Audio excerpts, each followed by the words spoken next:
Hi అండి, ఇవాళ వంకాయ బజ్జీ చేస్తున్నాను. వంకాయలు, పచ్చిమిరపకాయలు, టమాటాలు, ఉల్లిపాయ, కొన్ని వెల్లుల్లిపాయలు, కొద్దిగా కొత్తిమీర చూపించినంత కాదండి, కొన్ని కొన్ని ఇది దోశకండి. మామూలు rice 2 glasses idli rice, 1 glass ఉద్దిపప్పు అండి, మినప్పప్పు అంటారు, కొన్ని మెంతులు, ఇంకా కొన్ని శనగపప్పు కూడా వేసుకోవచ్చు. దోశకి నానబోసానండి. ఇది వచ్చేసి పచ్చిమిరపకాయలు, టమాటకాయలు, ఉల్లిపాయలు, వంకాయలు, కొత్తిమీర, ఉప్పు అన్నీ వేసి కుక్కర్లోకి సరిపడా వేసి కొద్దిగా పసుపు వేసాను. ఆ క్లిప్పు మిస్ అయింది.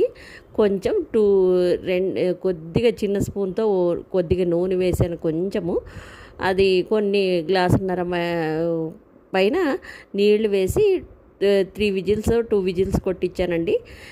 చింతపండు వేసి తర్వాత ఆ విధంగా మెదుపుకోవాలి. తర్వాత ఉల్లిపాయలు వేసి, తాళింపు గింజలు వేసి, కరివేపాకు వేసి తిరగమాత పెట్టుకొని తింటే బాగుంటుందండి. ఇది రాయలసీమ సైడు చేస్తారు, కర్ణాటక సైడు కూడా వంకాయ బజ్జీ అని చేస్తారు బార్డర్స్లో. ఇది ఊర్లకు వెళ్ళి వచ్చినప్పుడు, నోటికి రుచిగా లేనప్పుడు బాగుంటుందండి. ఇది తినడానికి రాగి సంగట్లోకి బాగుంటుంది, రైస్లోకి బాగుంటుంది.